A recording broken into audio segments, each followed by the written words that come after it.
Olá, boa noite. Você acompanha agora aqui no canal 16 mais uma edição do programa Câmara Mulher. Nunca se ouviu tanto falar em empoderamento feminino. Hoje dizem que as mulheres podem quase tudo, mas elas só não podem se descuidar da saúde. Por isso eu converso agora com a ginecologista a doutora Rosana Denardi, que vai falar um pouquinho com a gente sobre a saúde da mulher. Boa noite, doutora. Seja bem-vinda à TV Câmara. Boa noite, muito obrigada pelo convite. Doutora, eu começo te perguntando, as mulheres são a maioria da população brasileira e também hoje são as maiores usuárias do Sistema Único de Saúde. Então, existem diferenças entre a saúde da mulher e a saúde do homem? Existem, mas para começar eu queria falar sobre o conceito de saúde, já que a gente vai falar de saúde, da mulher. Saúde pela Organização Mundial de Saúde é o completo bem-estar, tanto físico, quanto mental, quanto social. Então, para ser saudável, para ter saúde, a gente não tem que ter, não tenho uma doença, eu sou saudável. Não, a gente tem que ter bons hábitos alimentares, a gente tem que fazer atividade física, ter um bom convívio social, com amigos, no trabalho, na família. Isso é o conceito de saúde. Isso é igual para homem e para mulher. Partindo disso, do conceito, claro que vai ter diferenças na saúde do homem e da mulher, porque nós somos seres biologicamente diferentes e culturalmente diferentes. Acho que a maior diferença que eu posso apontar é que a mulher ela tem maior ação dos hormônios durante a sua vida, toda a sua vida.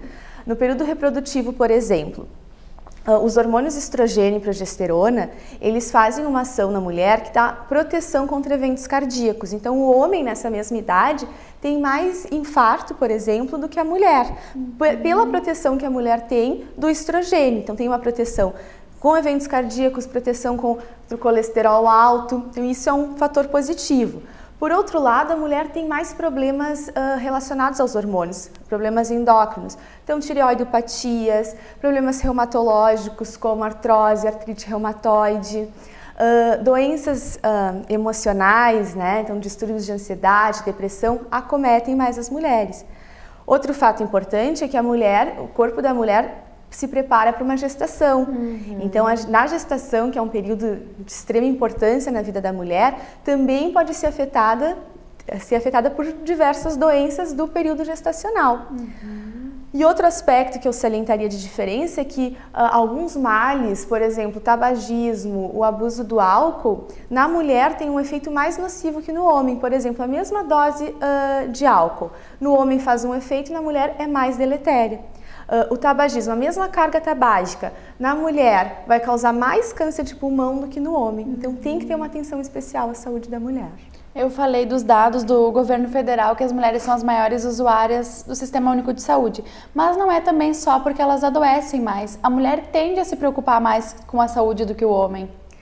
Exatamente, As mulheres, está inserido na cultura da mulher o cuidado. Historicamente, hoje em dia já vem mudando, os homens também estão se cuidando mais, estão cuidando da família, dos filhos, mas o cuidado está inserido na cultura da mulher.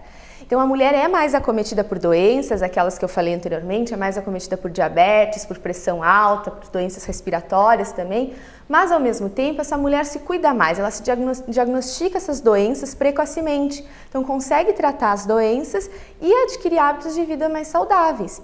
Já o homem, geralmente, ele vai na verdade, diagnosticar as doenças num período mais tardio, mais avançado, e ele se expõe a mortes prematuras também, mais mortes violentas, acidentes de trânsito. Por isso que, embora a mulher tenha mais problemas de saúde, ela se cuida mais e a expectativa de vida é maior. Em torno de 7 anos a mulher vive mais do que o homem aqui no Brasil.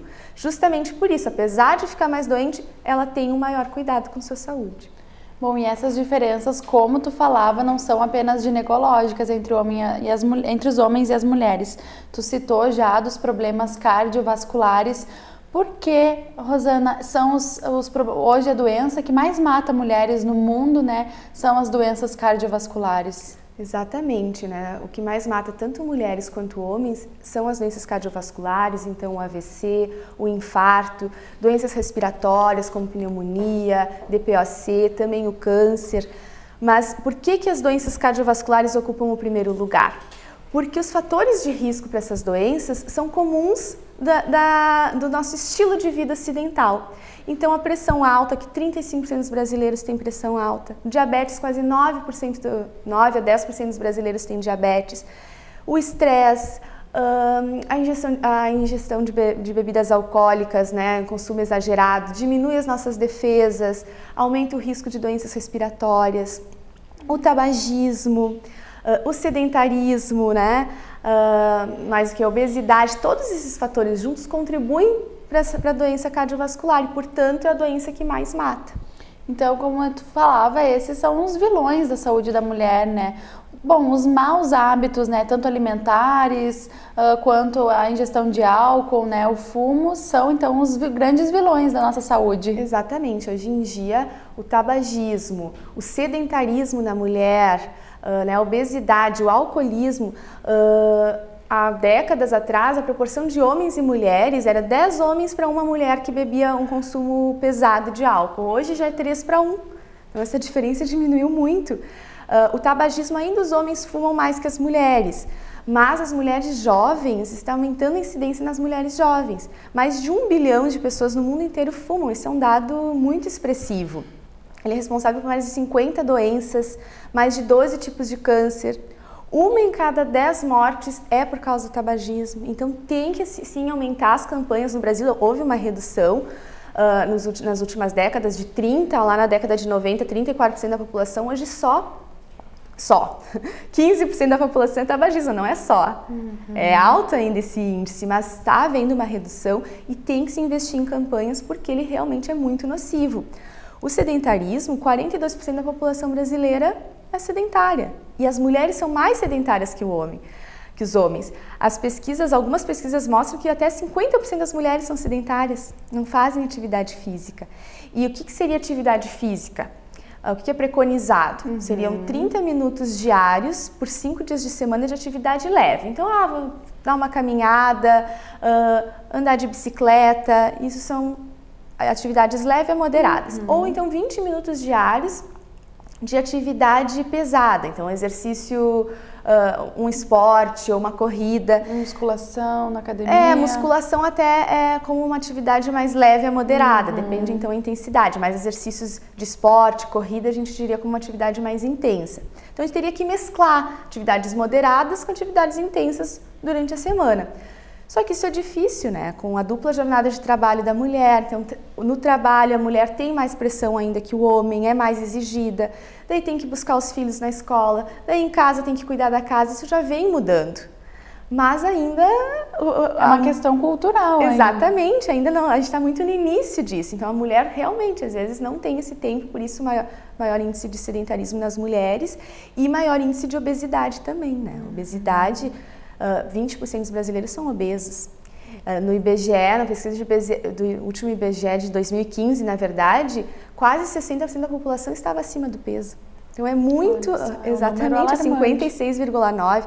Então a gente tem que cuidar da nossa saúde, né? A gente tem que modificar esses hábitos se a gente quiser ser saudável. Tornar a saúde prioritária, né? Porque também a gente vê, quando a gente vai chegando na velhice, né? As mulheres, quando vão descobrindo doenças, sintomas, que começam a se cuidar. Mas tem que ser um cuidado preventivo. Exatamente, né? A prevenção, hoje em dia, é a palavra-chave. A gente tem que colocar na nossa vida os hábitos saudáveis para que isso não seja algo natural, né? Se alimentar bem, vai ser algo natural, fazer uma atividade física que seja inserido na nossa vida, porque isso é que vai fazer com que a gente tenha uma vida longa e com qualidade. Claro. Bom, nós falamos de algumas das doenças cardiovasculares, mas também a doença hoje que assusta muito não só as mulheres, mas os homens também, é o câncer. Doutora, nas mulheres, os cânceres mais comuns, digamos assim, são o do colo de útero e o câncer de mama. São também muito preocupantes hoje. O câncer de mama, ele é o primeiro em incidência. 25% até 28% dos cânceres que as mulheres têm são de mama. O câncer de colo de útero é incidência variável. Por exemplo, no norte do país, ele ocupa o primeiro lugar. Isso é de acordo com o nível socioeconômico. Já nas demais regiões é o câncer de mama que ocupa esse primeiro lugar. E são cânceres que a gente consegue fazer um rastreamento, que a gente tem programas de rastreamento. Então, o câncer de colo do útero, ele é causado pelo HPV, que é um vírus. Ele começa o câncer com alterações pré-malignas no colo. Então, a gente pode fazer um exame preventivo, detectar essas lesões pré-malignas e que não se desenvolva o câncer. Então, no Brasil, é a 4ª causa de morte o câncer de colo uterino. Ainda é muito alto, porque se a gente tem como diagnosticar no estágio bem inicial, para não desenvolver, que tem cura, né? A gente diagnostica no estado in situ, a gente consegue curar, mas ainda há muitas falhas nesse programa de rastreamento. O câncer de mama, ainda mais na população do sul do Brasil, é um câncer extremamente prevalente. No Brasil, a nossa região sul, e especificamente o estado do Rio Grande do Sul, é o que tem maior número de casos. Então, a mulher tem que fazer a mamografia. É orientado pela Sociedade Brasileira de Mastologia que se comece a fazer a partir dos 40 anos, mamografia anual, até os 74 anos, ou então até a mulher tem uma previsão de 7 anos de expectativa de vida, continua fazendo essa mamografia. Então é muito importante, porque é muito prevalente, a prevalência está aumentando em idades mais jovens, por isso a importância de começar aos 40 anos. O Ministério da Saúde tem o rastreamento é a partir dos 50 anos, né? O rastreamento bianual, mas a gente orienta que seja um pouco antes para diagnosticar os casos iniciais e que se a gente diagnostica no estágio 1, por exemplo, no estágio inicial, a gente tem uma chance de cura de acima de 95%. Então a mulher tem que saber desses dados porque tem que ir atrás, tem que se cuidar e não esperar lá que tenha doença avançada para então procurar o médico. Claro, se falava até muito antes do exame de toque, quando a mulher notasse alguma coisa diferente. Claro que é importante ela conhecer o seu corpo, né, fazer esse exame, mas se sabe que quando ele é, né, sentido, já está num estágio mais avançado. Ainda a gente orienta que se faça o autoexame, porque ainda a gente diagnostica muitos, infelizmente, através do autoexame. Então, a gente orienta que a mulher que menstrua, que faça na segunda semana, na semana após a menstruação, que faça o autoexame das mamas. Ou então a mulher que está na menopausa, que estipule um dia do mês, pode ser o primeiro dia do mês, para que faça esse exame, primeiro na frente do espelho, para detectar alterações na pele, na coloração, depois ou no banho ou deitada, com a mão atrás da cabeça, que faça a palpação, porque se a gente cria esse hábito, a gente conhece o nosso corpo, assim que tiver qualquer alteração, a gente, eu tenho que ir atrás para ver o que é. Então, isso não existia aqui antes, né? Isso não estava aqui. Exatamente, né? Agora não, tem alguma coisa de diferente. Então, eu tenho que procurar o médico o mais precocemente possível. Por isso a importância ainda do autoexame, porque muitos casos a gente consegue, que vem no consultório, são pessoas que palparam lesões, né? Nós falávamos antes também do câncer do colo de útero, sobre o exame preventivo. Esse é indicado a partir de qual idade? Tem idade? E também deve ser realizado todo ano o preventivo das mulheres, o preventivo ginecológico? O preventivo ele é variado, né? As indicações de quando começar. O que a gente sabe é que a mulher, quando é que tem que ir no ginecologista? Logo que começa a puberdade, já tem que ter uma primeira consulta. Então, vai consultar porque tem saber as orientações sobre o desenvolvimento das mamas, dos pelos, a primeira menstruação. Nessa fase, dos 9 aos 14 anos, o Ministério da Saúde, o SUS, ele disponibiliza a vacina para HPV. Então, tem-se uma vacina que diminui a chance de ter infecção pelos principais tipos de HPV. Então, já vai no médico nessa idade para ter essa orientação. Depois, continua indo ao ginecologista para orientar sobre doenças sexualmente transmissíveis, sobre a gestação, né, sobre sexualidade. Muitas mães levam suas filhas, estimulem as suas filhas, e antes, porque às vezes é difícil falar sobre sexualidade. Se eu falar sobre sexualidade, eu estou estimulando. Não, então às vezes divide com o ginecologista essa responsabilidade.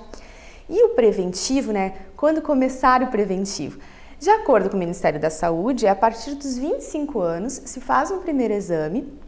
Se esse exame vier normal, se repete no ano seguinte e após a cada 3 anos, até 64 anos.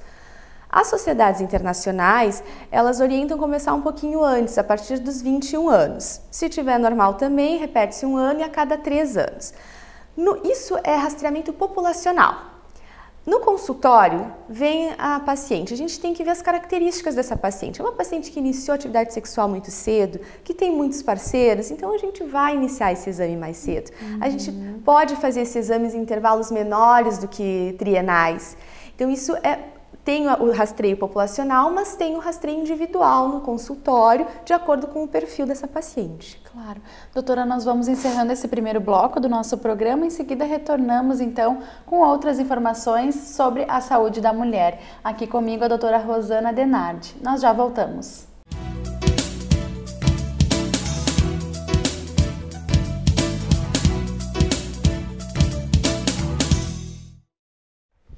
Estamos de volta com o programa Câmara Mulher, aqui no canal 16, e hoje o nosso assunto é a saúde da mulher. Aqui comigo a doutora Rosana Denardi, que é ginecologista.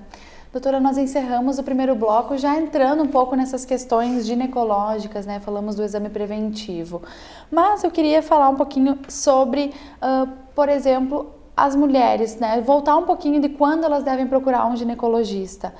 As mulheres, elas devem ter um contato, assim, frequente com o ginecologista, né? Não só fazer o exame preventivo, que é de 3 em 3 anos, mas cuidar bastante da sua saúde nesse sentido ginecológico, né? Podemos falar assim.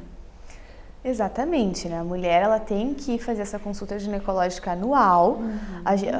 Vai ser, em relação ao exame preventivo, vai ser realizado todo ano, isso vai ser visto com o seu ginecologista. Em algumas pacientes a gente vai sim realizar anual e não trienal, como nas recomendações do Ministério da Saúde, mas é importante que faça essas revisões anuais para a gente detectar qualquer alteração precocemente. Às vezes a mulher, ela não está tendo alguns sintomas, os sintomas menstruais, que acha que é normal, que isso faz parte do período reprodutivo, e não. São alterações, são doenças, então é importante que faça o exame ginecológico, e o preventivo vai ser feito de acordo com a avaliação médica para cada paciente. Tu acredita que as mulheres ainda têm aquele medo do ginecologista, da ginecologista, ou esse mito, essa questão cultural já está se perdendo um pouco? Eu acho que existe um desconforto em ir ao ginecologista, né? Porque é uma exposição, a mulher vai ficar nua, vai ser examinada, né, nessas partes íntimas, então ainda há um desconforto. Eu acho que cada vez menos tem esse preconceito, assim, tem que ir no ginecologista, mas há sim um desconforto, é um exame que a gente...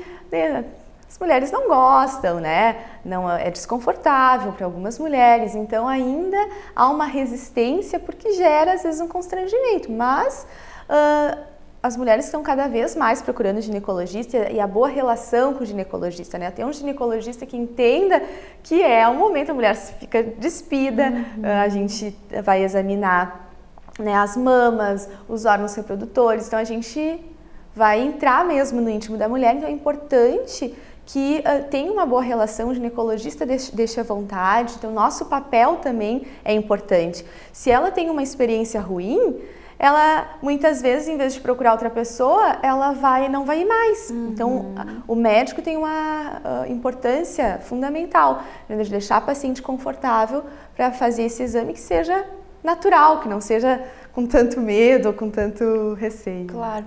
Alguns sintomas que, né, afetam as mulheres na menstruação, como a TPM, as cólicas, não são doenças, mas são questões que prejudicam muitas vezes as mulheres e que podem ser um pouco mais graves, né, doutora? Então, falar um pouquinho para nós da TPM, da cólica, até quando é normal e quando começa a se tornar, né, um fator que incomoda, né, que pode se tornar uma doença para as mulheres. Isso. Muitas mulheres vão ter a TPM, né? Vão ter a síndrome pré-menstrual, que tem cólicas, irritabilidade, sensação de cansaço, de peso, dor de cabeça. Mas muitas vezes, e essa síndrome pré-menstrual, muitas vezes a gente trata, né? Às vezes é passageiro, mas a gente tem como tratar. Em muitos casos, a gente tem ali essa síndrome pré-menstrual, a gente acha que é só, nem só a síndrome pré-menstrual, mas sintomas pré-menstruais, e na verdade não, fazem parte de uma doença que é a endometriose. Então, muitas vezes a paciente tem dor nesse período menstrual, essa dor é progressiva, com os ciclos vai aumentando, às vezes até a dor passa a ser contínua e não só durante os ciclos. E daí ali a gente já tem um alerta, não, isso não é normal, isso não faz parte do ciclo normal da mulher, talvez tenha algo a mais. Uhum.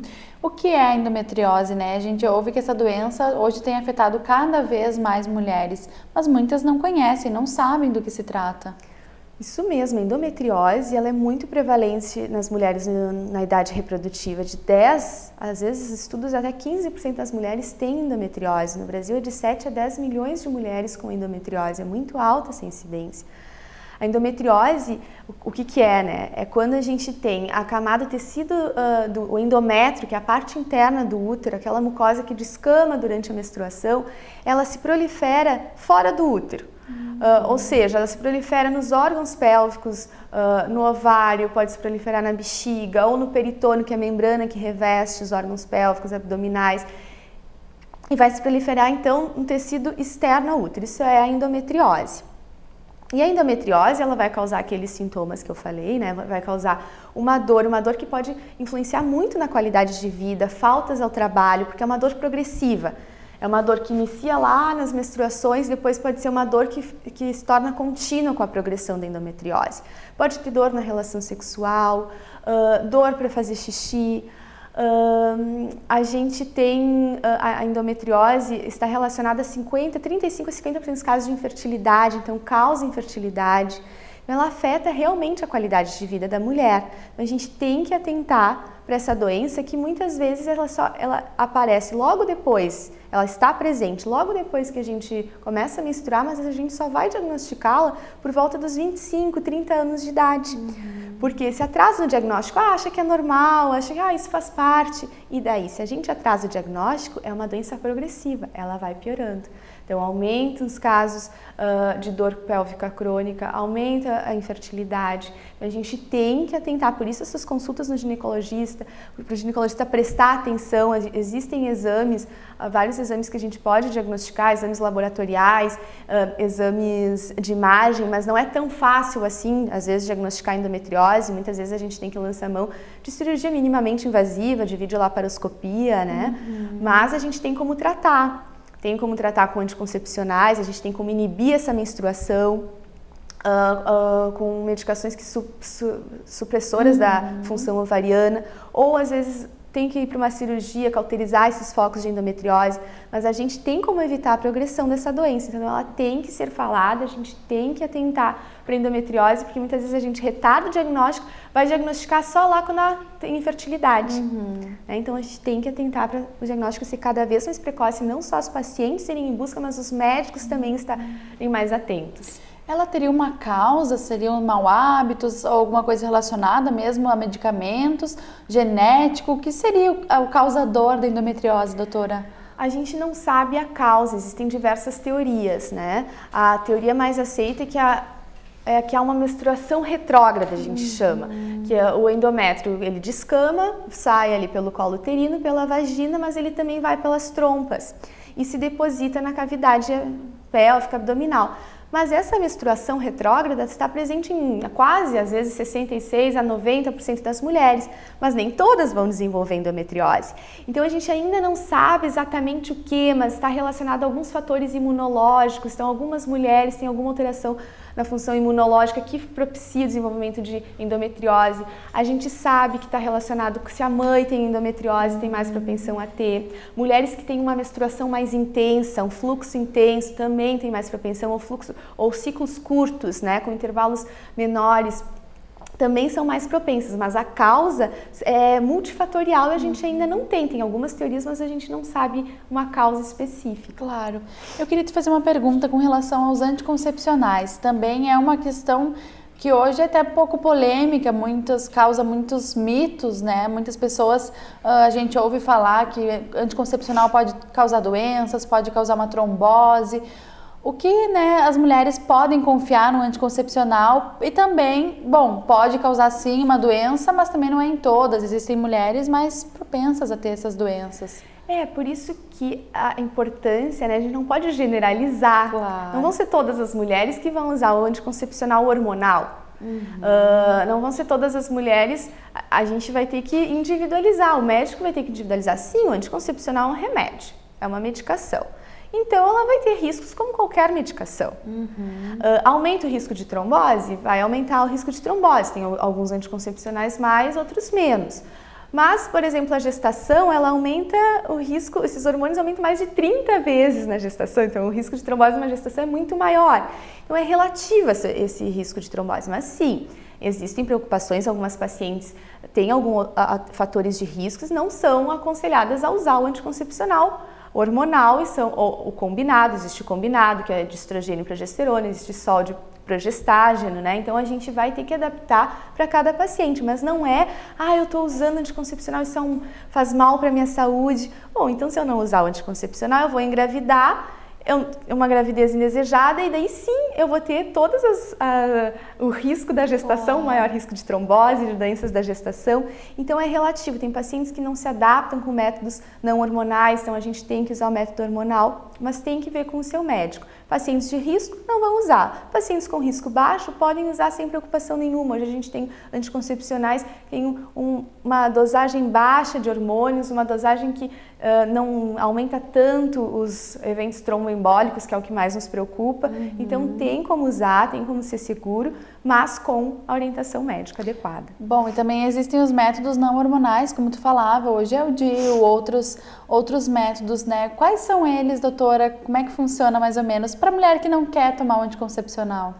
Existem diversos métodos anticoncepcionais, mas existem desde a tabelinha, né, o diafragma, mas são métodos que não são tão seguros. A camisinha, né? A camisinha é um método que a gente vai ter que estar sempre junto. Qualquer outro método, a camisinha junto, porque nenhum método previne contra as doenças sexualmente transmissíveis. Hoje, o que está aumentando muito é o DIU de cobre, o DIU não hormonal.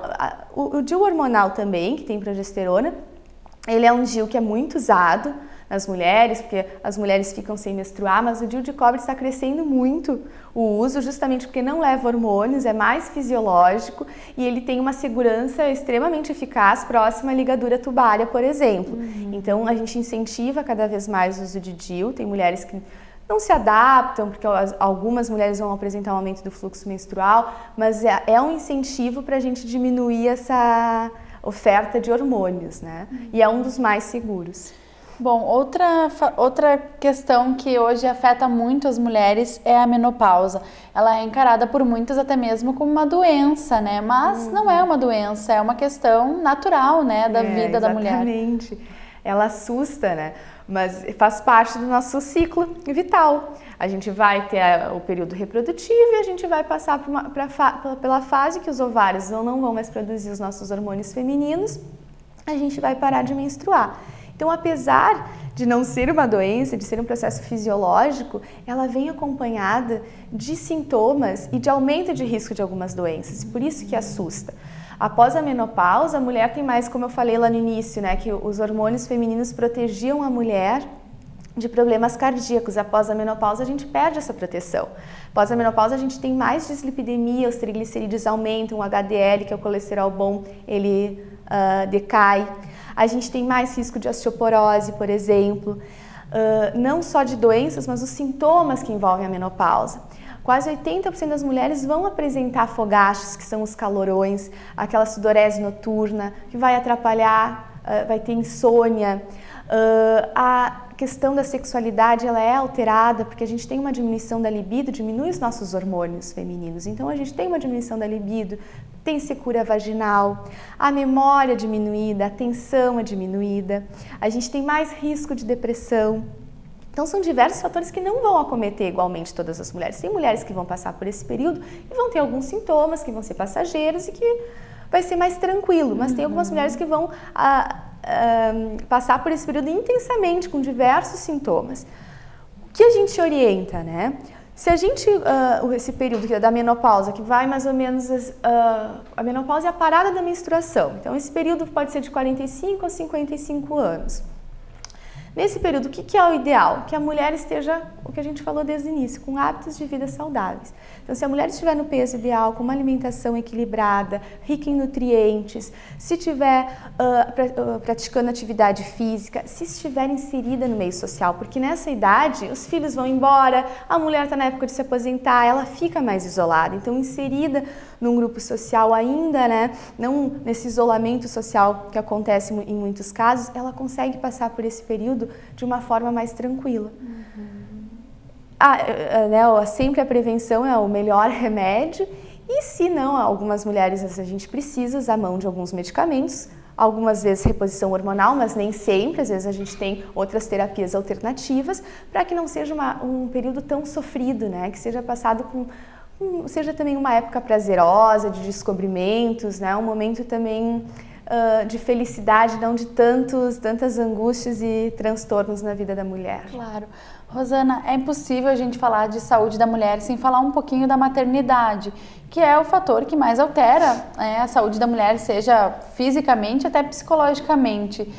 Falar um pouquinho para nós sobre isso, né? É sim, como tu falava, um momento que pode ser maior, os riscos da mulher é maior para doenças, mas como é essa questão hormonal? Fala um pouquinho para nós o que acontece. Imagina só, né? A gente tem que, num período relativamente curto de tempo, a mulher, todas as transformações que acontecem no organismo da mulher para ela gerar uma criança, né? Praticamente todos os sistemas do organismo, eles têm que se adaptar, eles vão se alterar para o desenvolvimento desse novo ser. Então, tem as alterações anatômicas, tem alterações fisiológicas normais, mas muitas alterações emocionais. E os hormônios, eles estão diretamente envolvidos, né? Há um aumento muito grande, não só dos hormônios estrogênio e progesterona, mas diversos outros hormônios, para que essa gestação vá adiante. E isso vai aumentar vários riscos, como a gente já falou, de trombose, de doenças da gestação, como diabetes, como pressão alta. E isso também causa alterações emocionais, psíquicas na mulher. No início da gestação, por exemplo, no primeiro trimestre, principalmente pela influência da progesterona, a mulher tem muita alteração no humor, então fica com muita irritabilidade, ela vai chorar com mais facilidade, também vai rir com mais facilidade, está mais à flor da pele, está mais sensível. Então os homens têm que entender que é um período crítico, né? Que não é só por causa que está gestando e a ansiedade da gestação, não, tem uma alteração fisiológica envolvida ali.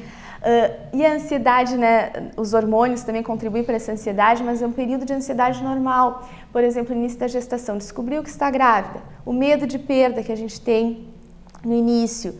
Lá no final da gestação, o medo, né, é inerente, todas as mulheres vão ter, como vai ser esses questionamentos, como vai ser o meu parto? Vai ser parto normal, se vai ser cesárea? Se a criança realmente vai ser saudável? Se eu vou conseguir amamentar? Se eu vou dar conta depois, né? Vou estar lá meu filho em casa. Claro que muitas vezes tem assistência, mas será que vai dar conta? Será que eu vou conseguir ser boa mãe? Junto com isso, todas as transformações do organismo, né? O aumento de peso, lá no final, a mulher para fazer atividades normais, se vestir, para dormir, para tomar um banho, tudo é trabalhoso, tudo ela tem que se adaptar. Então é um momento muito crítico na vida da mulher, mas ele pode ser passado de uma forma muito prazerosa. E as mulheres que se planejam antes, que têm uma assistência, que entram na gestação saudáveis, com uma alimentação saudável, consultam ao médico, têm as orientações, fazem exames pré-concepcionais, tem a participação do marido. Então o marido, tanto antes quanto nas consultas de pré-natal, que vá junto e que seja um médico que tenha, né, uma confiança, para eles tirarem todas e quaisquer dúvidas. Dúvidas mais banais, eles têm que perguntar. A sexualidade se altera muito na gestação, então como que vai ser a sexualidade, o que é normal, o que não é normal. Então é importante esclarecer todas essas dúvidas para que esse período seja passado da melhor forma possível. E o apoio do marido é essencial nesse período, o apoio da família é essencial, a participação de grupos, às vezes, de gestante, de conhecer a maternidade. Isso, se preparar para esse momento é a melhor forma de esse momento ser extremamente prazeroso na vida da mulher, apesar de ser um turbilhão, né? Um momento de intensas modificações, mas pode ser um turbilhão de emoções positivas para a mulher. Então, doutor, o que fica do nosso programa também é que a mulher deve procurar sempre a orientação de um médico, seja na menopausa, seja na gravidez, seja no início da sua vida sexual, né, para fazer os exames preventivos. O que fica é que a mulher deve sempre cuidar da sua saúde, conhecer o seu corpo e procurar sempre orientação médica. Exatamente, o que fica é a prevenção, né? É o hábito de vida saudável junto Claro, com a orientação médica, com as consultas médicas em toda a fase da vida da mulher, né? Ela vai ser, assim, casar com o seu ginecologista, né? A questão médica, porque todas as etapas são importantes, que tenham uma assistência e uma orientação médica, mas o principal, se tiver uma alimentação saudável, se tiver hábitos saudáveis de exercício, se tiver um convívio saudável, né? Um convívio social, a tendência é que os problemas de saúde sejam menos intensos e menos prevalentes. Doutora Rosana, muito obrigada pela tua participação, pelas informações que trouxe hoje aqui para nós. Eu que agradeço o convite. Boa noite a todos. Obrigada também a você de casa que nos acompanhou em mais uma edição do programa Câmara Mulher. Uma boa noite e até a nossa próxima edição.